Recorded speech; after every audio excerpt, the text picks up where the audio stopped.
Quatrième, pyramide et cône. Donc on était dans grand 4, patron des solides. On a vu le patron de la pyramide. On va voir donc le patron du cône de révolution.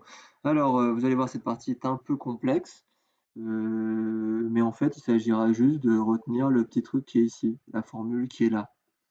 Euh, on va quand même expliquer. Ça reste un petit peu compliqué, mais vous verrez que l'application finale de tout ça est relativement simple. Il suffit d'apprendre la formule. D'accord? Alors, c'est toujours mieux de comprendre ce qu'on fait, mais j'ai conscience en fait de la difficulté de cette partie. Alors, les pyramides, les patrons d'un cône de révolution, ils se présentent toujours de la manière suivante, c'est qu'on a le disque de base. Donc ici, j'ai le disque de base qui est complet. D'accord? Pareil pour mon deuxième exemple, un disque de base qui est complet. Et par contre, la forme enroulée en cône qui fait l'autre partie du cône, qui est pas exactement une face, vu qu'une face est censée être plat, et que là, on a quelque chose qui est courbe et qui a une pointe au sommet, d'accord? Ça sera toujours un truc qui ressemble à un camembert, avec une partie manquante, ou un Pac-Man, ou voilà, vous voyez, là, on a une espèce de Pac-Man, d'accord? Et puis là, on a quelque chose de plus petit, hein, mais qui fera un cône plus allongé. D'accord, donc allons-y. Ça, c'est le disque de base. D'accord? Et en fait, on a ici la longueur de l'arc de cercle qui est égale au périmètre du disque de base. On va prendre une couleur, par exemple le vert, hein, et on va essayer justement en vert de repasser en fait la longueur de l'arc de cercle. Donc là, vous voyez, on n'a pas un cercle complet sur cette partie, on a trois quarts de cercle. Et donc cette partie-là, j'essaie de... Ouais, j'arrive pas trop à la souris, mais bon, l'idée est là, c'est que la partie que j'essaye de repasser à la souris, c'est pas évident. Cette longueur-là, qui s'arrête ici, c'est exactement la même longueur que la circonférence du disque, qui est la base. D'accord? Hein? Ce point-là, il va venir sur celui-ci. Ok? Et donc là, on a une donnée, 4. 4, c'est quoi? Ben non, c'est pas le rayon, c'est la génératrice. D'accord? Ce 4 là, c'est la génératrice du cône.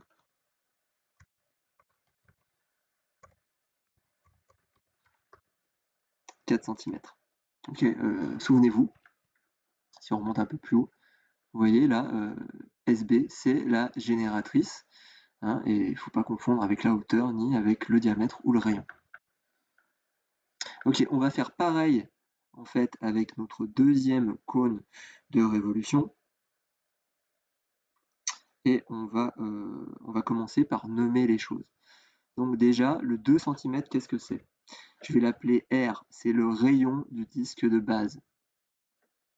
Donc ça, c'est le disque de base.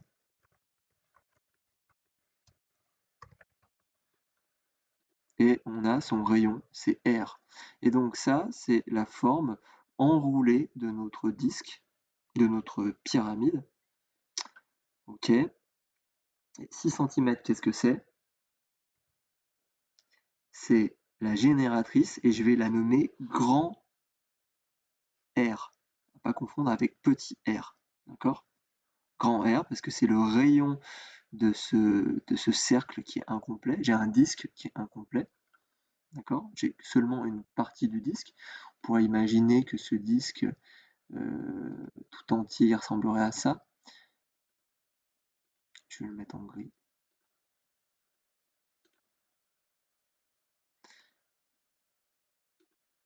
Donc si j'avais le disque au complet, je vais pas arriver à le superposer exactement.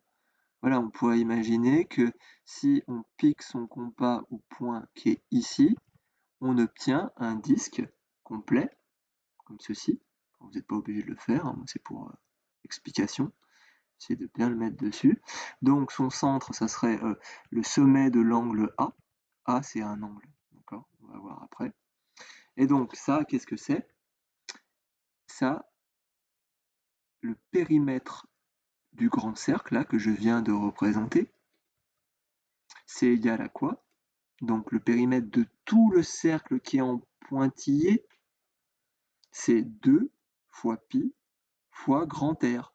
Donc 2 fois pi fois 6, et ça me donne combien? Ça me donne exactement 12 pi centimètres. Là, si on prend toute la circonférence, d'accord? Pas seulement la partie qu'on voit, d'accord? C'est quoi ça? Ah oui, ça, c'est ce qu'on va chercher. C'est-à-dire quelle partie on garde de notre grand cercle. Là, il y a le cercle tout entier, et nous, on n'a besoin que d'un camembert, on a besoin que d'une partie de notre disque. En fait, c'est pas du disque dont on a besoin, on va calculer, on a besoin du disque, mais on va calculer avec l'arc de cercle qui est là. D'accord? Et pour arriver à le trouver, on a besoin de l'angle. Et donc c'est ça le plus important pour construire notre patron. Donc la longueur de l'arc de cercle, qui est représentée, on peut la repasser en vert. Ouais, désolé, c'est pas terrible. Voilà, cette partie-là seulement et pas la partie complète. À quoi elle est égale?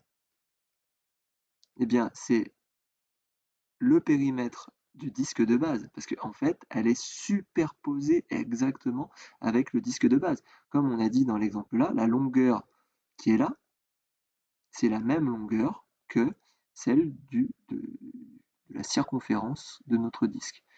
Donc, la longueur de cet arc de cercle, c'est la même longueur que le disque, que le périmètre, pardon, c'est la même longueur que la circonférence du disque de base. Comment on va la calculer? Eh bien avec la formule 2 fois pi fois r, donc 2 fois pi fois 2 cm, hein, c'est le r qui est ici, 2 cm, et on obtient exactement 4 pi cm. Donc qu'est-ce que je peux faire de ces deux valeurs que j'ai calculées? J'ai calculé la circonférence totale, le périmètre du grand cercle en entier, 12 pi cm. J'ai calculé la partie dont on a besoin,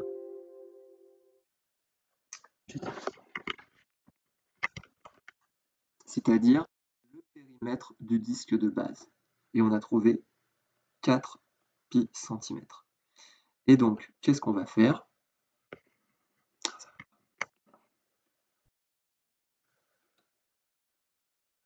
Eh bien, on va faire un tableau de proportionnalité. D'accord? On va faire un tableau de proportionnalité avec l'arc de cercle en vert ici et en dessous les angles. Donc, mon premier arc de cercle,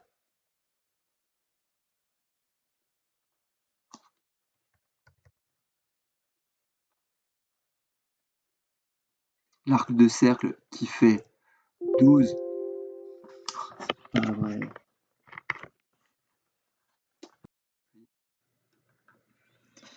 qui fait 12 pi centimètres, il correspond à quel angle? Ben, il correspond au tour complet. D'accord? Et le tour complet, c'est combien de degrés? Bien, c'est 360 degrés. Par contre, la deuxième partie, la petite partie, 4 pi, qui est aussi égale au diamètre, au périmètre du disque de base, donc c'est 4 pi. Et quel est l'angle? Eh bien, c'est l'angle qu'on cherche, l'angle A. Donc, comment on trouve A? Bien, on a appris à le faire dans le précédent chapitre sur la proportionnalité. On va faire l'égalité des produits en croix. C'est de la proportionnalité. Donc, d'après l'égalité des produits en croix, donc A, c'est égal à 360 fois 4pi, le tout divisé par 12pi. Ok?